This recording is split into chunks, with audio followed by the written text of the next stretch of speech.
DIY の電動工具はこれ。今回はこのプロクソンのルーターアタッチメントの紹介です。で、これにルーターはプロクソンではなくて別のものをつけてみようと思いました。これは別のところで購入したんですけども、こちらは Amazon で購入しました。3000円少しだったと思います。安いルーターなんですけども、小さなものなのでこちらを選びました。で、これメーカー名がディアメルとありますね。ドレメルじゃなくてディアメルですね、おそらく。簡単な包みですよね。このような感じで入ってます。はい、こうです。説明書があって、ストレートガイドがあって、ヘキサゴン電池があって本体です。非常に小さなものですね。説明書はこの1枚ものですけども、このくらい、このように、あると分かりやすいですよね。説明はあります。で、本体はこれアルミダイキャストだと思います。金属製でそこそこ重たいんですけども、非常にシンプルな作りで、こうですね。裏側はこのようになってます。で、プランジ機能はあるんですけども、ここですね。ここがストッパーなんです。これは止まるんですけども、ノブがストッパーを兼ねてますね。両方で止まりますので、これはちょっとやりづらい、こういう作りになってます。で、ここが高さ設定ですね。上下にあります。で、少しガタが、一番気になるのはここなんですけども、別にベアリングが入ってるわけではないので、ちょっとガタがあるように思いますね。ここなんか動きますね。まだ閉まりますね。ここギュッと閉めてみます。ここも閉めてみます。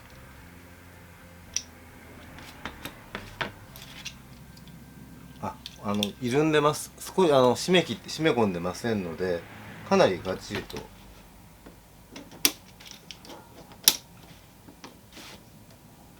そうです。ほんの少しの遊びになりましたね。まだでもこのくらい動きます。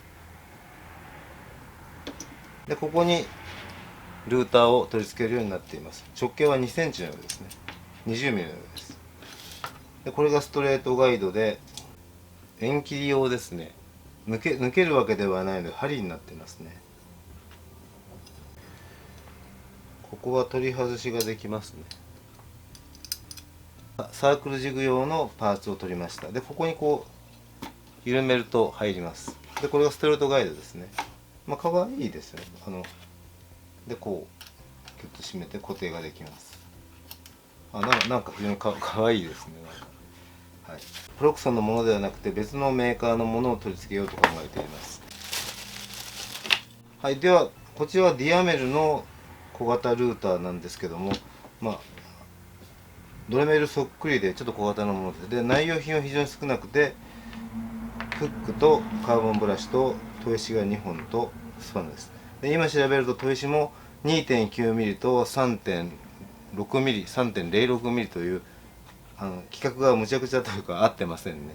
中はおそらく多分 3mm なんだと思いますけども、シャフトがもう狂ってますね。物自体はいいです。見た感じ質感は悪くないです。プロクソンのこのルーターアタッチメントの取り付け部分は約 20mm となってます。このディアメルのスクリュー部分は、この先ほど取りましたスクリュー部分は 17.5mm くらいなんですね。で、こちらはアタッチメントの方は 20mm を設定してますので、緩くて固定できませんので、ここにアルミのパイプを差し込むことによって約 20mm にしてやると固定がうまくできることが分かりました。ホームセンターに行くと 20mm のパイプはアルミパイプはなくて 18mm はありました。で、18mm を輪切りにして、それを切れ目を入れて広げます。アルミパイプはダイソーにありますこの金属製のこれ200円ですけども、このノコギリで切ることができます。で、パイプカッターもダイソーにあります。500円でありました。と、刃を加え込む。少しずつ切って回しながら切りますので。なんか使えますよ。切れますけども、ちょっと傷、気にならないといえばならないかもしれない。ちょっと傷はつきますね。で、バリ取りもついていますので、これでバリを取るようになっていますね。じゃあ1箇所に切り目を入れます。で、バリを取っておきます。先に入れていきます。少し広げながら入れないと入りません。これかなり頑丈に入ります。こうですね、ほぼぴったり合います。こうです。ほぼぴったり合います。取り付けてみます。こうですね。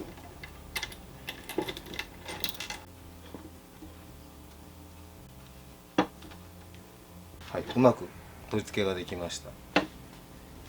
今説明書を読んだのですが、ちょっと分かりませんよね。おそらくこれ初めて買う方は使い方が分からないと思います。混同すると思います。非常に使いづらいです。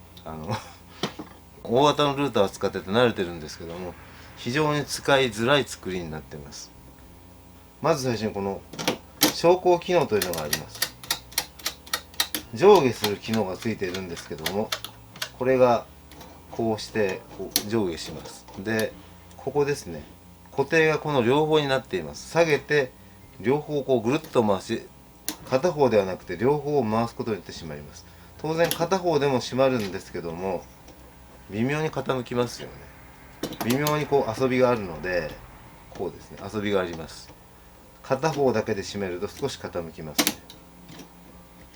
細かいですけど、一応両方が動きます。これがやりづらいですね。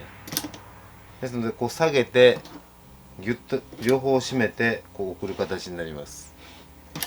で高さ調整はここに高さ調整の設定はこのボルトになっています。ここにネジがついていますけども、このネジがこうくるくる回って移動できます。でこのルーターがこう落ちる位置をここで制御できます。少し下ろしたい場合にはここまでというふうにできるんですけども、とにかくここがやりづらいですよね。両方の手で持って固定ができるんですけど、あとは離すとこう緩くなります。こう緩いんですよね。締め付けてないですから。この状態で動かしてまたこう締め付けてというのは、これかなり慣れないとやりづらいです。でここですね、これがストレートガイドというもので、この材の端に沿って加工するものなんですけども、ここに刺すようになっています。このように刺します。で刺した後にここを付属のレンチで締めるようになっています。こうですね、なぞりながら加工するということになります。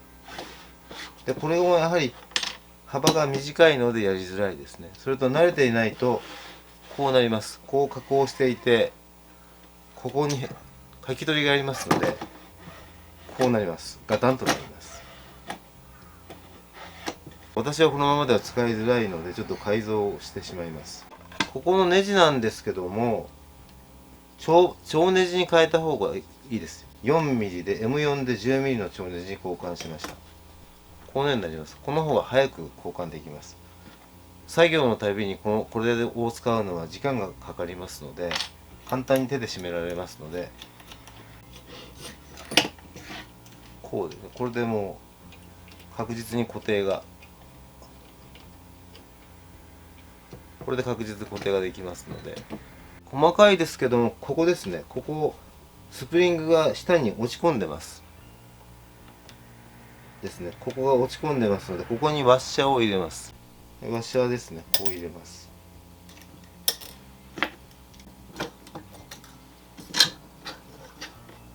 ですね、これで落ち込まなくなりました。ここです。はい。でこのノブなんですけども、固定と移動を両方兼ねてますので、非常に使いづらいの、私は使いづらいですので、これを交換します。でこれは六角ボルト 60mm です。でこれはノブスターですね。ノブホームセンターに売ってますけども 6mm 用です。でこれは適当なパイプがなかったので2つ使ってますけども、アクリルパイプですね、 6mm 2本用意しています。アクリルパイプを入れて調節しています。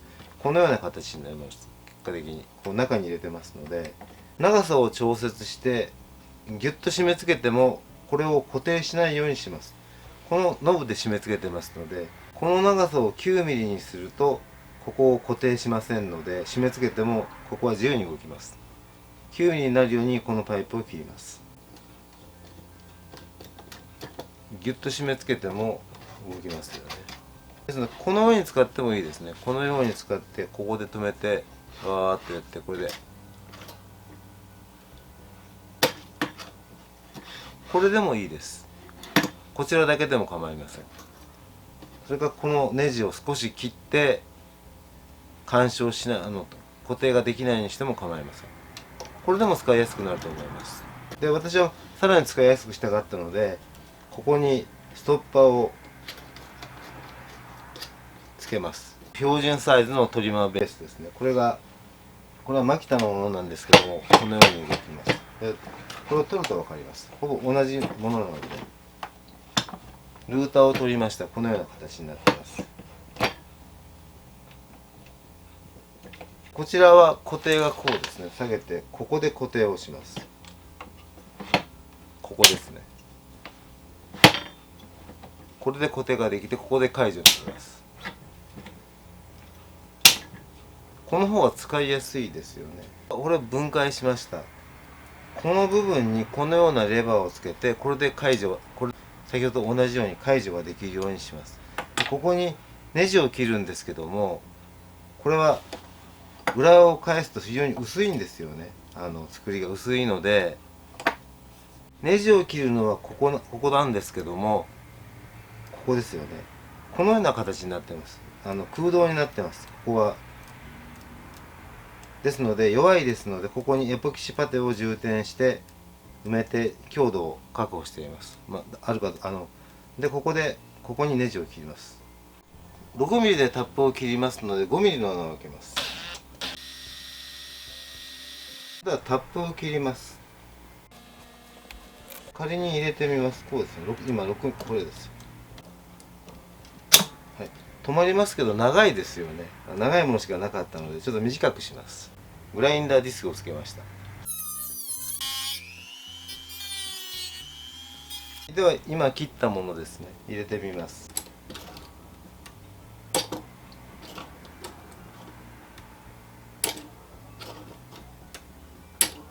これで使いやすくなりましたよね。ここで片手でこういうふうにこうですね、ギュッと押せてグーッとやって、はい、こういうふうにこのようにしました。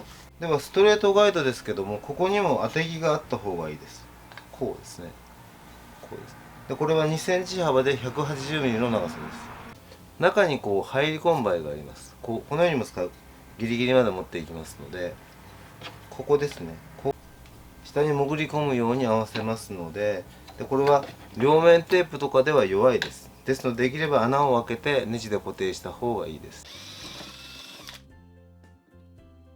はい、ではここにつけるんですけども、仮に接着取り付けて確認したところ斜めになってしまいます。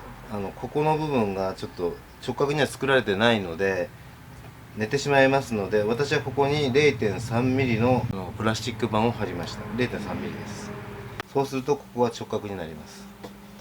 1枚トランプですね、トランプ 0.25 ミリくらいですので、これを挟んでおきます。こうするとうまくできます。隙間を作ります。この状態で穴の位置を写し取って穴を開けます。ではドリルガイドで穴を開けます。まっすぐ開けたいのでこうですね。ネジが埋まり込むように座繰りをします。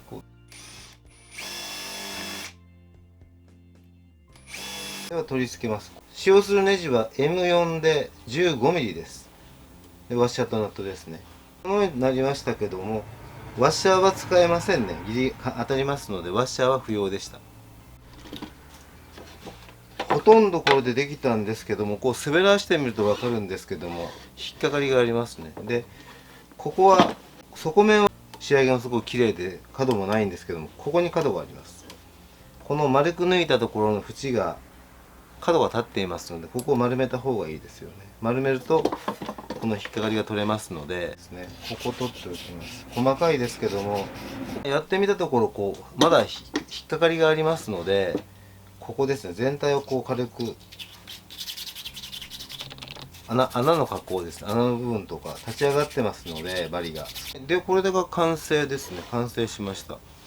滑りも良くなりましたし、こうですね。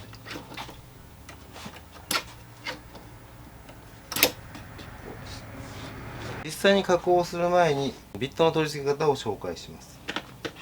で使用するビットは 3.2mm 軸ですので、プロクソンのものとドレメル社のもの両方が使えますけども、高いですよね。1本が1000円以上したり1000円前後しますので、通常のビットよりも高いです。 6.35mm よりも高価ですので、私もドレメル社のものを3本くらいとプロクソンを1本くらいしか持っていません。でこれが格安のビットですね。これが Amazon で購入できる10本組で1200円から1500円くらいのものです。で切れ味はあまり良くないです。このコレット部分を外します。中にコレットチャックというものがあります。こうですね。でこれは使用する軸によって取り替えができますので、リアメルについているものは 3.2mm 軸だけですので、これを使います。このまま使えますので、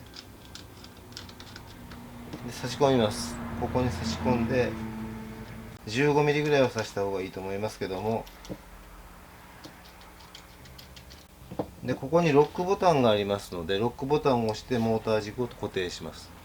こう止まりますね。でこの付属のレンチで固く締めます。こう締めます。これで取り付け完了です。ガイドですね。ストレートガイドはこうです。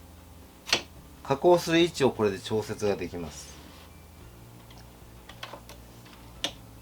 こうですね。加工する位置を決めて、今ここですけどもやります。ここで最高に下ろす位置を決めることができます。加工してみます。こう一回こう下ろしますね。下ろして止めます。これでいけますね。これで加工します。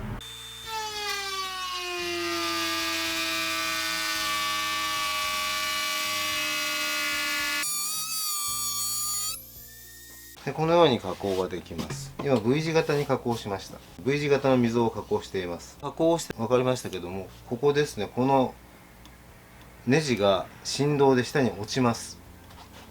今加工していてずーっと落ちていましたので、これはちょっと緩いですよね。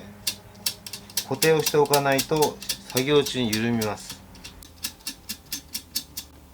2つしました。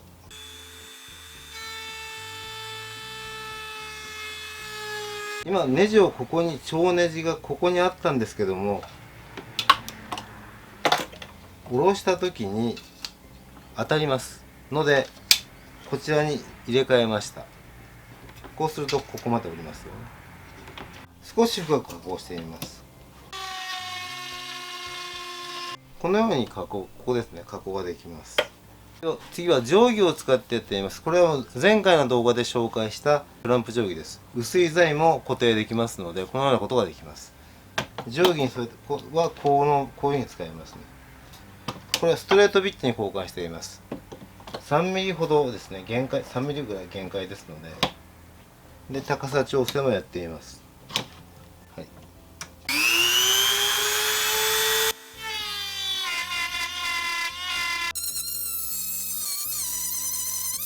ストレートビットでやったものですけども、やはり 2mm ぐらいずつ深くしていかないと危ないですね。これはプロクソンのビットです。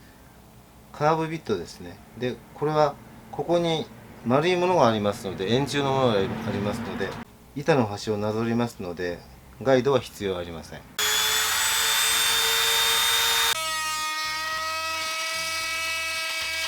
今加工したところはここです。このように加工ができます。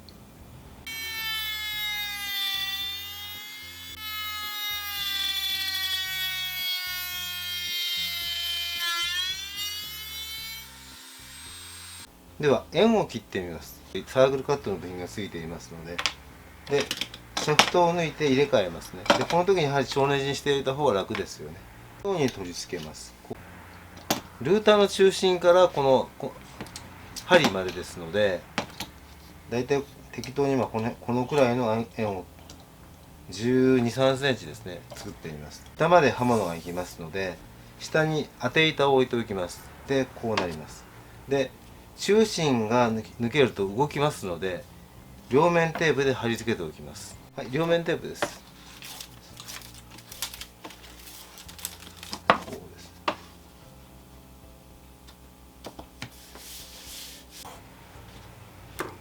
このくらいの円を切ってみます。で針になってますので気をつけます。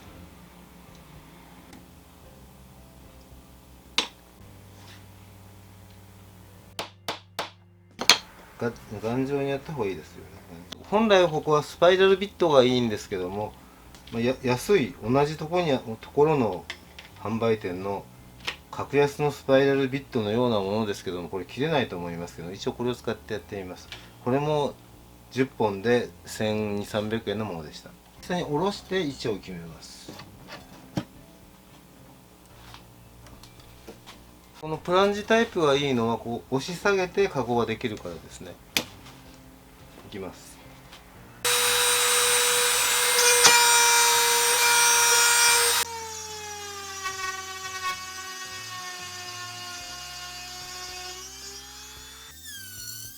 今一周切りました。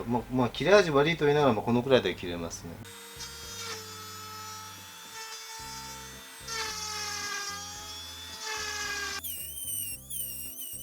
では外します。こうです。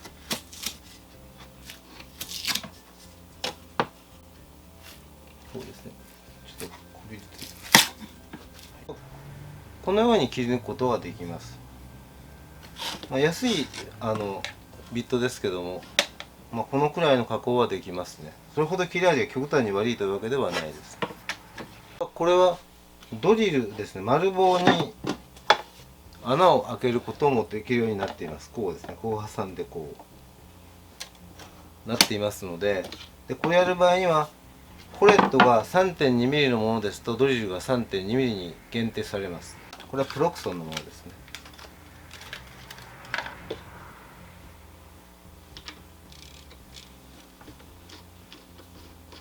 こちらはプロクソの規格が使えます。丸棒に穴を開けてみます。ドリルが長いとちょっと上に上がりませんので、短めのドリルがいいと思いますけども、一応3ミリの穴を開けてみます。はい、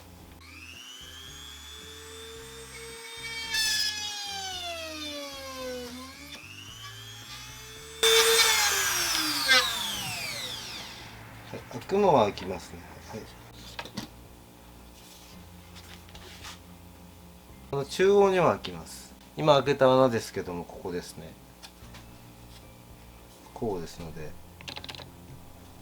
一応開くのは開きますね。このように開けられます。では今回はこのプロクソンのルーターアタッチメントを紹介しました。こちらの小型ルーターについては別の商品ですので、このものですね、仕上げも非常に綺麗でいいんですけども、使い勝手が非常に悪いと思いました。このくらい手を加えて使えるようになりましたけども、遊びはこのくらいまだあります。このくらいありますので、これを分かって使わないとダメだと思いますね。であとは少し手を加えると使いやすくなりましたので、初心者の方がいきなりこれを手にしてうまく使えるということは多分ないと思いますね。難しいです。ただ物自体は非常にいいので、少し手を加えると使いやすくなります。今回はこのプロクソンのルーターアタッチメントの紹介でした。ありがとうございました。